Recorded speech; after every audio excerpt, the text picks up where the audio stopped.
Pretty awesome. All right, so I decided to put the Pomodoro Technique to test on pretty much everything that I do. Writing music, producing music, video editing, admin work, cleaning, Notion building, everything. And for some tasks, it was great. And for other tasks, not so much. The results kind of surprised me. So today, I'll break down exactly how it went, what we did, what worked, what didn't, and how you can try it to improve your productivity. My name is Burke. I'm a DJ and producer based out in Brooklyn, New York. I'm currently balancing a 9-to-5 day job while simultaneously pursuing a career in music. My time is pretty limited. I'm always looking for ways to improve my productivity and make the best use of my time. So I gave the Pomodoro Technique a chance. If you don't know, the Pomodoro Technique is a productivity method where you work in focused sprints, usually 25 minutes, then take a short break around 5 minutes. Easy enough, right? But does it actually work? Let's find out. One Pomodoro is 25 minutes on and 5 minutes break. So you're supposed to repeat that 4 times and then you take a longer break, like 20 to 30 minutes. The key here is not to be distracted and giving the task at hand your full attention and focus.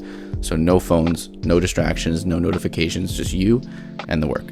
According to the Pomodoro Technique website, this structured approach keeps the mind alert and engaged, significantly reducing the inclination to procrastinate and enabling a deeper focus on tasks. So what they claim is we're going to get some improved time management, which is expected, reduced work-related stress, enhanced team communication and flexibility, doesn't really apply to us since we're working alone, and adaptability to varied task requirements.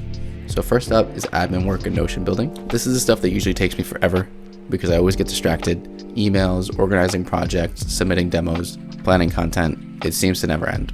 And I think that's because I get distracted very, very easily when my phone is near me, when my messages are on my MacBook, or I just have notifications on for my laptop. So when I used the Pomodoro Technique here, with no distractions, I was completely locked in. Here we go.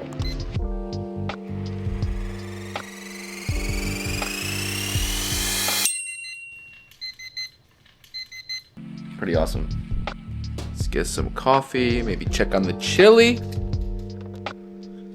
All right. So having a 25-minute sprint really helped me lock in on that task, and I blazed through my emails. I did a lot of work on my Notion template in a short amount of time. I submitted a ton of demos. So my verdict, excellent for administrative tasks. Now, on the flip side, let's bring it to a task that requires creativity. I tested Pomodoro when writing and arranging music, and it got a little tricky here. At first, it was great. I was fully focused. I was finishing up the arrangement of a new track I've been working on, super excited. No distractions, no phone, nothing. I was flying through the project. Everything was great until being interrupted like that kind of sucked. I was testing out this new technique, so as soon as the 25 minutes hit, I stopped for 5 minutes, I stretched, I got a coffee, I got a snack, didn't look at my phone, didn't look at any distractions, and it came immediately back after that 5-minute break. What I learned from here, as while it was great to completely dive in with no phones or no distractions, the 25 minutes was a bit short. Creative work doesn't always fit into a structured schedule. You never really know when creativity is going to strike. You could be working for hours and nothing's coming out, and then all of a sudden you have a big strike of creativity that never really fits into a structured schedule. Sometimes you just need uninterrupted time to explore creativity and explore new ideas. So for this, the Pomodoro Technique was pretty disruptive. My advice, use it to get started, but don't let a timer dictate your creative flow. Cleaning, this was perfect. I used the Pomodoro Technique to clean, and I turned it into kind of a game. How much can I get done in this 25-minute interval if I'm completely locked in with no distractions and no phone?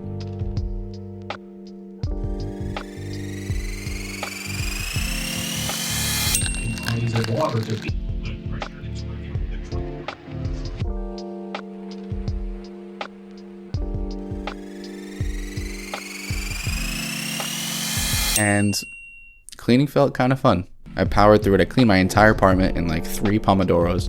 In between, again, I stretched, I had some water. It was really awesome. No complaints here. 10 out of 10. Highly recommend. Okay, so video editing. Video editing is usually one of those tasks where either I'm hyper-focused for hours or I get distracted and take forever. We're gonna try it while editing this video.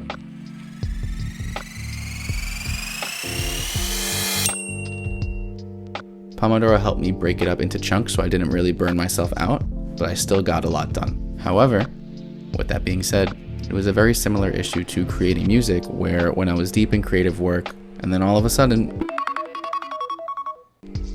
timer goes off, I have to stop. Sometimes you're in a rhythm and stopping just isn't ideal. It's great for avoiding burnout, but there is room for flexibility when it comes to maybe making the time block a bit longer. So what's the verdict here? Is it good for creatives? Is it bad for creatives? The answer is both.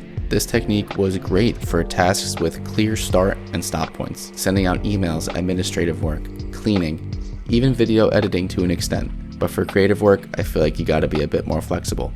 Some creative tasks need those extended periods of time where you're fully locked in, and forcing in a break can kind of mess things up. Would I recommend it? Absolutely, but tweak it for what works for you.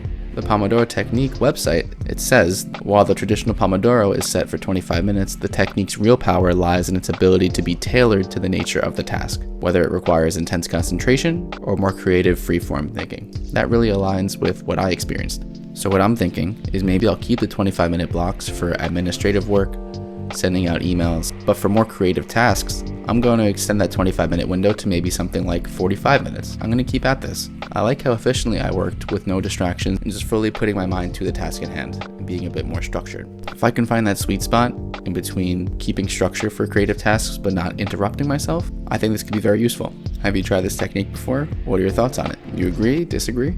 If you have any other productivity techniques that I should try, definitely let me know. For now, I like this. I'm going to keep at it.